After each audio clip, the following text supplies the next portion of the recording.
Halo, pernah nggak sih kamu ngerasa baterai handphone kamu tuh tiba-tiba habis cepet banget, padahal layarnya mati loh? Iya, yang padahal kita nggak lagi buka aplikasi apa-apa kan ya? Nah, bener banget. Layarnya gelap, tapi persentasenya terus saja turun. Terus kalau kamu pegang, bagian belakang handphonenya tuh kerasa anget, atau bahkan panas banget. Itu biasanya karena ada belasan aplikasi berat yang ya diam-diam terus jalan di background. Tepat. Dan di malam minggu ini, saat kamu mungkin lagi bersandar, lelah banget di kasur, ngebayangin besok udah hari Senin lagi, sadar nggak sih kalau otak dan tubuh kita tuh beroperasi dengan cara yang persis kayak handphone tadi? Analogi yang sangat akurat sebenarnya. Iya kan? Kelelahan luar biasa yang kamu rasain malam ini, meski kamu mungkin seharian cuma rebahan di kamar, itu adalah hasil dari aplikasi-aplikasi kecemasan yang terus nyedot energimu tanpa kamu sadari. Betul sekali. Nah, yang menarik banget. Judulnya, Melepaskan untuk Hidup.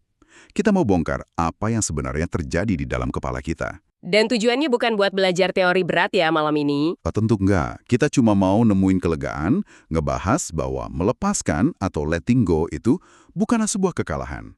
Justru, di titik itulah hidupmu yang sebenarnya baru dimulai. Ya, dan fenomena capek tanpa aktivitas fisik ini tuh secara medis dan psikologis sangat bisa dijelaskan loh. Oh ya, berarti capek mental itu beneran ada wujudnya di badan kita? Ada banget. Secara fisiologis, kelelahan itu nyata. Kita ngerasa kehabisan tenaga karena tanpa sadar, tubuh dan pikiran kita terus-terusan terjebak dalam survival mode atau mode bertahan hidup. Mode bertahan hidup. Kalau dengar istilah itu yang kebayang tuh kita lagi di tengah hutan belantara gitu ya. Nyoba bertahan dari serangan harimau atau bencana alam. Iya, insting purba kita. Terus gimana ceritanya kita bisa masuk ke mode itu padahal ya kita cuma lagi duduk manis minum teh di ruang tamu. Nah, disinilah letak ketidakseimbangan evolusi kita. Otak manusia purba itu kan berevolusi dengan sistem alarm yang luar biasa canggih. Pusatnya ada di struktur kecil di otak kita, bentuknya kayak kacang almond, namanya amigdala. Oke, amigdala. Dia ini semacam alarm pendeteksi bahaya gitu ya. Bener banget, dia pendeteksi ancaman. Kalau manusia purba lihat harimau bersiap nerkam, amigdala ini bakal langsung ngebajak seluruh sistem otak. Wah, dibajak gimana tuh maksudnya? Dia langsung matiin area logika kita. Terus seketika dia membanjiri tubuh dengan hormon stres, kayak kortisol dan adrenalin. Tujuannya cuma satu, lari atau lawan. Jantung deg-degan lebih cepat buat pompa darah ke otot. Napas jadi pendek-pendek gitu ya, biar oksigen cepat masuk. Tepat! Semua itu terjadi dalam sekian detik aja. Berarti sistem itu sebenarnya didesain buat nyelamatin nyawa kita kan? Sebuah hal yang bagus. Betul, sangat bagus buat durasi yang sangat singkat. Masalahnya, di zaman modern ini, amigdala kita tuh nggak dapat update software terbaru. Nggak ada pembaruan, perangkat lunak ya. Iya, jadi dia nggak bisa bedain mana ancaman fisik yang beneran ngancam nyawa, kayak kejaran harimau tadi, dan mana ancaman psikologis, kayak tumpukan tagihan, ekspektasi keluarga yang berat, atau ya sekedar bayangin numpuknya kerjaan buat besok Senin. Astaga. Jadi bagi amigdala, email marah dari atasan atau notifikasi grup kantor itu direkam sebagai harimau yang lagi ngaum. Persis, tubuh bereaksi sama persis. Wow. Jadi tubuh kita ini terus-terusan menekan tombol panik, ngirim sinyal seolah kita lagi di medan perang. Padahal fisik kita aman rebahan di atas kasur. Iya, dan ini menjelaskan analogi aplikasi yang nguras baterai di awal tadi. Kecemasan yang terus diputar ulang di kepala itu butuh energi biologis yang masif banget loh. Bikin kita ngerasa kehabisan napas padahal nggak lari kemana-mana. Dan mekanismenya jauh lebih merugikan dari sekadar rasa capek. Waktu amigdala ini terus menyala, tubuh kita kan harus memprioritaskan fungsi-fungsi buat selamat detik itu juga. Oke, terus fungsi yang lain gimana? Akibatnya, fungsi tubuh yang dianggap nggak esensial buat lari dari harimau bakal dimatiin sementara. Contohnya? Sistem pencernaan diperlambat, ya buat apa mencerna makanan kalau kamu sebentar lagi dimakan harimau kan? Terus sistem kekebalan tubuh ditekan, perbaikan sel-sel tubuh juga dihentikan sementara. Ya ampun, itu sebabnya ya kalau kita lagi stres berat atau nahan beban emosional yang panjang, tiba-tiba asam lambung naik, rambut rontok, atau gampang banget kena flu. Bener, energi yang harusnya dipakai buat jaga kita tetap sehat itu dirampok oleh proses antisipasi ancaman yang sebenarnya cuma ada di dalam pikiran kita aja. Kebocoran energi kognitif yang terus-menerus. Jadi wajar banget ya kalau kamu yang dengerin ini ngerasa lelah malam ini. Kamu lelah bukan karena banyak gerak, tapi karena kamu lagi nahan beban yang berat di kepalamu. Sangat wajar.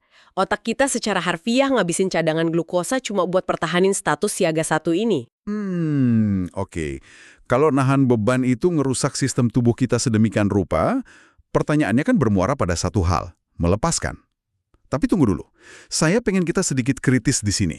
Silahkan. Konsep melepaskan ini kan kadang kedengarannya kayak pelarian ya. Apa melepaskan itu berarti kita menghapus memori, pura-pura amnesia, atau pasrah aja nerima kenyataan yang nyakitin? Rasanya kok kayak kita lari dari tanggung jawab. Nah, ini kesalahpahaman yang sering banget terjadi. Melepaskan itu secara neurologis sama sekali bukan hal yang pasif loh, apalagi tindakan pura-pura lupa. Terus sebenarnya apa dong? Melepaskan adalah tindakan kognitif yang sangat aktif. Ini butuh kekuatan eksekutif otak. Di momen inilah, prefrontal cortex, itu loh bagian otak depan kita yang ngatur logika, ngambil keputusan, dan ngatur emosi, mulai ambil alih kendari. Oke, otak logika kita maju ke depan. Iya, betul. Saat kita memproses emosi dan memilih untuk let go, prefrontal cortex ini secara harfiah bakal ngirim sinyal penenang, sinyal penghambat ke amigdala tadi. Oh, berarti kita secara sadar ngasih tahu si alarm kepanikan itu ya. Kita bilang, ancamannya udah nggak ada loh, tenang. Tepat. Peristiwanya sendiri nggak dihapus dari otak. Fakta bahwa kamu pernah disakiti atau ada masalah besar yang terjadi, itu tetap tersimpan rapi sebagai data di pusat memori. Tapi rasanya beda ya? Sangat beda. Karena muatan emosional dari memori itu, rasa sesak nafasnya, deg-degannya, cemasnya, nah itu yang dinetralkan. Menarik banget. Jadi kita mengubah sebuah trauma yang awalnya menyala-nyala, jadi sekedar informasi masa lalu aja. Betul sekali. Dan ketika sistem alarm ini berhasil kita redakan, tubuh kita melakukan transisi yang luar biasa krusial. Bergeser dari survival mode menuju living mode, mode hidup. Bergeser ke mode hidup, apa tuh yang kejadian secara fisik di dalam tubuh waktu kita pindah ke mode ini? Di titik ini, sistem saraf parasimpatik mulai ngambil alih komando. Bintang utamanya di sini namanya saraf vagus. Ini tuh jalur saraf panjang yang membentang dari batang otak sampai ke perut. Wah, panjang ya. Terus, apa kerjanya saraf vagus ini? Waktu ancaman udah dinetralisir, saraf vagus aktif dan ngirim perintah ke tubuh. Rest and digest, istirahat dan cerna. Detak jantung kamu pelan-pelan melambat. Napas jadi lebih lega ya? Iya, variabilitas detak jantung atau HRV kita meningkat. Ini indikator utama kalau tubuh kita tuh tangguh dan fleksibel ngadepin stres. Dan yang paling keren, area-area otak yang tadinya terputus gara-gara panik, sekarang pelan-pelan saling terhubung lagi. Kayak kabel-kabelnya nyambung lagi gitu ya? Berarti kapasitas ruang di otak kita makin luas dong. Benar banget. Working memory atau memori kerja di kepala kita tiba-tiba meluas lagi. Luar biasa. Karena ruang di kepala yang tadinya disewa gratis sama kecemasan tadi, sekarang udah kosong. Udah bisa dipakai buat hal lain. Berarti melepaskan itu sama sekali bukan tanda kita lemah ya. Justru itu strategi biologis cerdas buat rebut lagi kapasitas dan kebebasan mikir kita. Tepat. Kamu baru bisa beneran mikir kreatif dan nyusun masa depan kalau tubuhmu sadar bahwa kamu lagi nggak dikejar harimau. Paham. Memahami mesin biologisnya emang bikin semuanya masuk akal ya. Tapi mari kita bawa obrolan ini ke realitas sosial kita sehari-hari. Oke, mari. Buat kamu yang lagi dengerin, apalagi kita yang hidup dan besar di Indonesia, melepaskan itu seringkali jauh lebih gampang diucapin daripada dilakuin kan? Kita ini hidup di budaya yang komunal banget. Selalu diajarin buat ngutamin orang lain dulu di atas diri sendiri. Iya, dinamika budaya kita emang sangat unik dan kuat. Tapi menariknya secara budaya, kita juga sebenarnya punya fondasi yang kokoh buat narik rem kecemasan ini. Ada konsep ikhlas. Ikhlas. Sebuah kata yang gampang disebut tapi susah diterapin. Bener, tokoh-tokoh besar kayak Buya Hamka tuh sering nekenin bahwa ikhlas itu bukan berarti kita pasrah tanpa usaha. Ikhlas itu kemampuan tingkat tinggi buat misahin mana upaya maksimal yang bisa kita lakuin dengan hasil akhir yang emang di luar kendali kita. Jadi secara psikologis, ikhlas ini tuh jaring pengaman mental kita ya? Alat buat membebasin otak dari obsesi pengen semuanya sempurna. Betul, itu teori dan landasan spiritualnya. Tapi, ya itu tadi, di lapangan ada benturan keras banget antara filosofi ikhlas ini sama ekspektasi di masyarakat. Makalah ini juga ngebahas fenomena generasi sandwich. Wah, iya, itu realitas yang berat banget. Datanya nyebutin 68% dari mereka yang mikul beban ganda yang ngurusin orang tua sekaligus ngehidupin keluarganya sendiri, itu ngerasa sangat-sangat terbebani.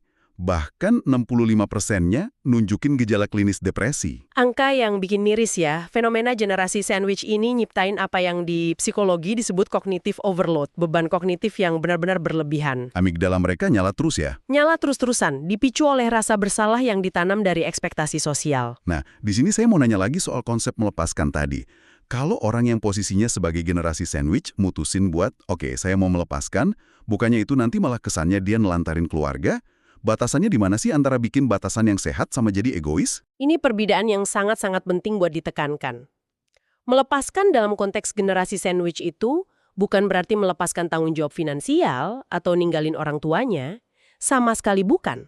Terus apa yang dilepas? Yang dilepaskan adalah ekspektasi perfeksionisnya. Tuntutan bahwa mereka harus bisa nyelesain semua masalah keluarga sendirian tanpa cacat sedikit pun. Oh, ekspektasi harus jadi pahlawan super terus ya? Betul. Dan yang dilepaskan juga adalah rasa bersalah yang irasional. Waktu misalnya mereka butuh waktu 2 jam aja di hari Minggu buat tiduran atau ngopi sendiri. Supaya baterainya nggak habis total. Persis. Secara neurologis, pas mereka bisa ngelepasin rasa bersalah itu, kortisol mereka turun, imun mereka membaik, dan ujungnya mereka malah punya energi yang jauh lebih panjang buat terus merawat keluarganya. Masuk akal banget. Jadi kita ngelepasin narasi pengorbanan tanpa akhir demi nyelamatin diri sendiri biar tetap bisa berfungsi. Dan tahu nggak, tekanan ekspektasi ini kayaknya juga menghantam generasi yang lebih muda dengan cara yang agak beda. Iya, betul banget. Dari sumber NHMS tahun 2022, laporan survei kesehatan mental nasional kita, ada data yang ngagetin banget. 1 dari 3 remaja Indonesia itu terindikasi ngalamin masalah mental. Iya, dan mekanisme neurobiologisnya di sini erat banget kaitannya sama media sosial. Otak remaja itu kan sensitif banget sama penerimaan kelompok ya. Takut di-cancel atau dikucilkan gitu ya? Benar. Secara evolusi purba kita, diusir dari suku itu artinya mati. Nah, zaman sekarang, perbandingan tanpa henti di medsos itu jadi pemicu ancaman yang konstan buat amigdala mereka. Setiap ngelihat postingan teman yang kayaknya hidupnya lebih sempurna, alarmnya bunyi. Otak menerjemahkannya sebagai, waduh, saya tertinggal nih, saya nggak cukup baik, posisi sosial saya terancam. Terjebak di perlombaan lari yang nggak ada garis finishnya. Nah, dari fenomena global yang ada di makalah, ada nggak sih semacam perlawanan kolektif dari orang-orang terhadap ekspektasi yang nggak realistis ini? Ada banget. Kita bisa lihat dari munculnya fenomena quiet quitting di dunia kerja, terutama pasca pandemi kemarin. Quiet quitting itu yang sering disalahartikan sebagai orang malas kerja itu ya? Iya, padahal secara psikologis itu adalah bentuk nyata dari pelepasan ekspektasi dan pembuatan batasan kognitif. Karyawan mulai menolak buat ngasih seluruh identitas dan emosi mereka ke perusahaan yang cuma ngelihat mereka sebagai angka. Mereka tetap ngerjain tugas sesuai porsinya, tapi ngelepasin ilusi kalau kerja keras sampai tipes itu bakal dihargai setimpal. Benar, mereka nyimpen sisa baterainya buat kehidupan beneran di luar kantor. Ini juga sejalan sama naiknya tren filosofi stoiksisme. Intinya kan dikotomi kendali. Kita fokus 100% ke apa yang bisa kita kontrol, kayak pikiran dan tindakan kita. Dan ngelepasin sepenuhnya yang di luar kendali kita, kayak omongan tetangga, masa lalu, atau ekonomi global. Tepat. Itu cara yang sangat sistematis loh buat nyegah amigdala kita nyala tanpa alasan yang jelas. Jadi, mau itu lewat ikhlas, quiet quitting, atau stoicism, intinya semua itu adalah alat buat nambal kebocoran energi kita. Oke, sekarang mari kita bergerak maju ke tahap berikutnya. Boleh? Katakanlah kamu yang lagi dengerin obrolan kita malam ini, perlahan-lahan mulai bisa melakukan pelepasan itu. Masa lalu yang nyakitin, ekspektasi berat, mulai kamu letakkan. Nah, secara biologis dan psikologis, apa yang kejadian selanjutnya? Apa kita cuma sekedar balik ke titik nol alias netral aja? Oh, tentu enggak.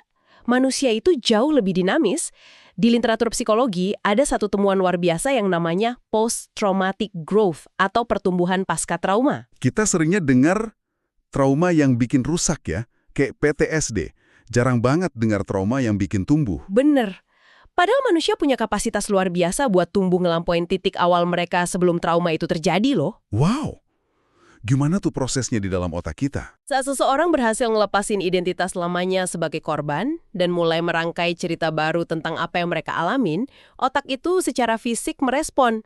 Terjadi pembentukan jalur saraf baru, neuroplastisitas. Otak dipaksa buat bikin struktur kabel yang baru ya?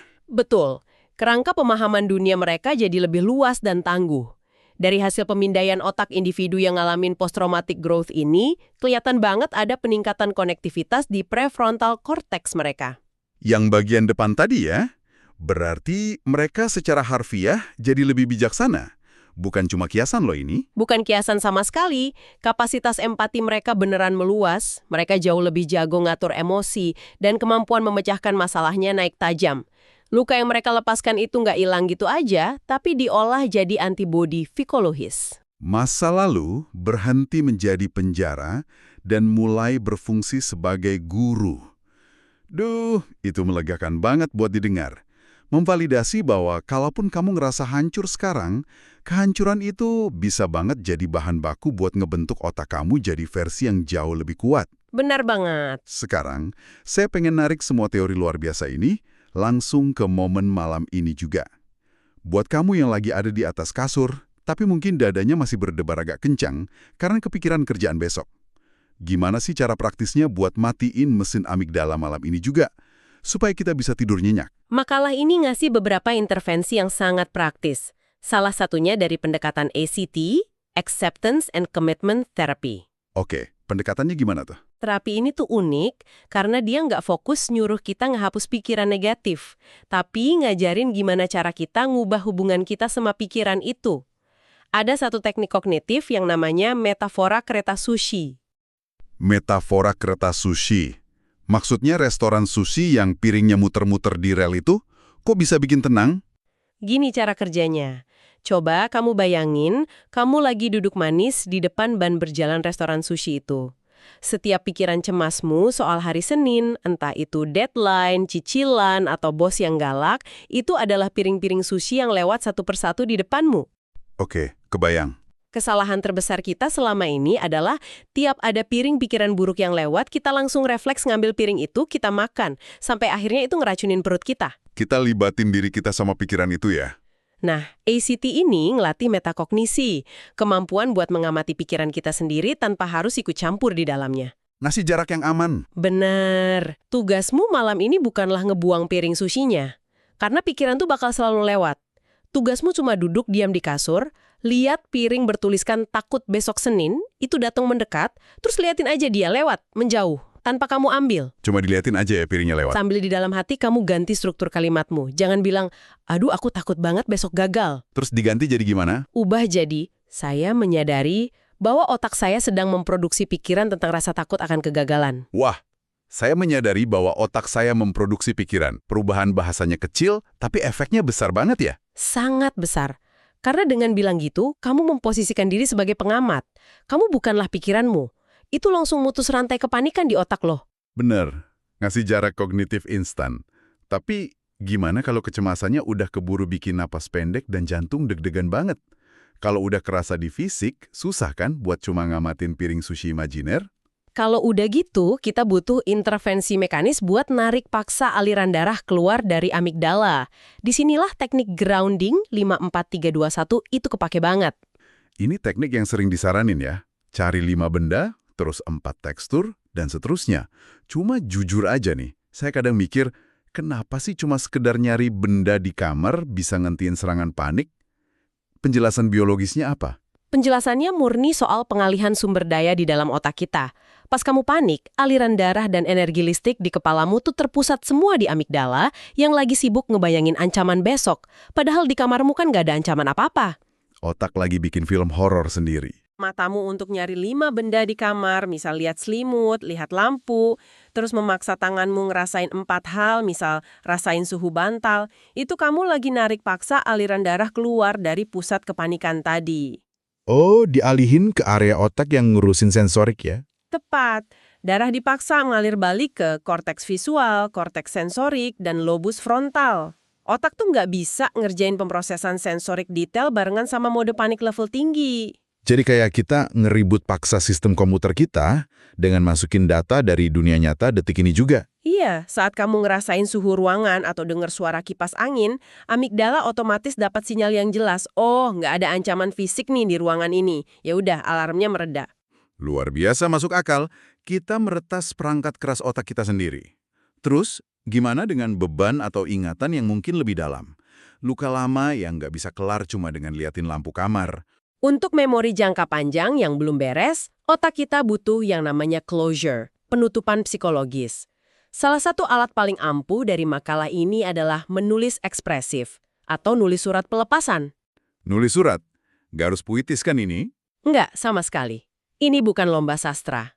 Saat kamu nulisin luka atau kejadian yang nyakitin pakai tanganmu sendiri, atau nulis surat buat seseorang yang nyakitin kamu, sebuah surat yang nggak usah kamu kirim loh ya.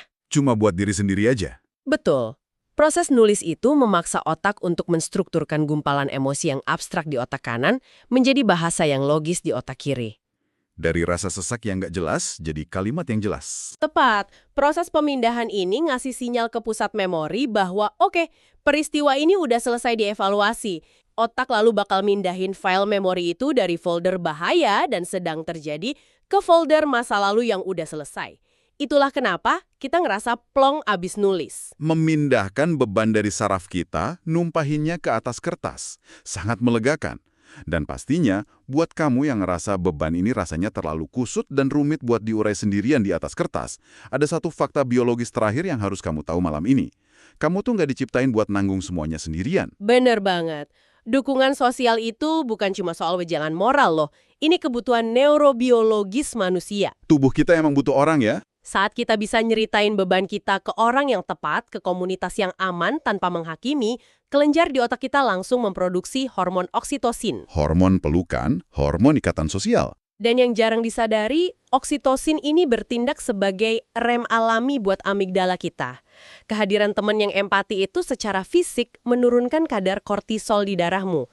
Makanya ngobrol sama orang yang tepat rasanya kayak dipeluk dari dalam. Dan buat kamu, ruang aman itu nyata loh. Ada teman-teman terlatih di komunitas kayak Into the Light Indonesia atau di platform sehatmental.id. Mereka paham persis gimana cara nemenin dan dengerin tanpa ngadili. Ingat, kamu selalu berhak buat dapatin rem alami bagi amigdalamu. Nggak perlu berjuang sendirian. Iya, dan tolong diingat juga bahwa melepaskan itu adalah sebuah keterampilan, skill yang harus dilatih. Sama kayak belajar sepedaan, awalnya pasti kaku. Kamu mungkin bakal jatuh lagi ke kebiasaan overthinking. Dan itu wajar banget. Nggak apa-apa ya kalau kadang masih gagal. Sangat nggak apa-apa. Ini tuh otot kognitif yang butuh dilatih pelan-pelan setiap hari. Sebuah keterampilan buat ngerebut balik ruang hidup kita. Malam ini, kita udah ngebongkar bahwa rasa capek dan lelah yang kamu rasain sekarang itu valid banget. Itu nyata, ada penjelasan biologisnya. Melepaskan beban yang kamu pikul bukan berarti kamu egois atau ngelupain masa lalu. Bukan sama sekali. Melepaskan cuma cara paling cerdas buat menghentikan aplikasi-aplikasi yang bikin bateraimu bocor di background. Supaya apa? Supaya kamu punya sisa energi buat benar-benar hidup, bukan cuma sekedar nyambung napas, bertahan hidup dari hari Senin ke Senin berikutnya. Jadi, jangan terlalu keras pada dirimu sendiri ya dalam proses ini. Sadari aja pelan-pelan kapan tubuhmu lagi masuk mode bertahan hidup, lalu dengan lembut arahkan dia kembali ke mode hidup. Benar. Dan sekarang, saat kita bersiap nutup obrolan malam ini, sebelum kamu ngebiarin matamu terpejam istirahat, saya pengen ninggalin satu pemikiran aja buat kamu renungin. Silahkan. Malam ini, saat kamu akhirnya ngasih izin ke dirimu sendiri buat ngelepasin beban yang selama ini nguras energi kamu, coba bayangin beban itu jatuh berdebum ke lantai. Dan sekarang, di dalam kepalamu ada sebuah ruang kosong yang baru. Ruang yang luas, tenang, dan bersih. Pertanyaannya, mulai besok pagi, dengan memori kerja yang baru kebuka ini, dan energi yang mulai utuh lagi, benih kebahagiaan atau ide baru kayak apa sih yang pengen kamu tanam di ruang kosong itu? Ruang yang sekarang sepenuhnya milikmu. Renungkan itu pelan-pelan. Jangan biarin masa lalu nyewa ruang di kepalamu secara gratis lagi. Terima kasih udah ngizinin kami nemenin malam kamu. Kamu udah berusaha keras banget minggu ini. Dan itu udah lebih dari cukup. Sekarang, cabut pelan-pelan kabel kecemasanmu, kasih hak penuh buat tubuhmu untuk istirahat. Selamat malam dan selamat tidur lelap.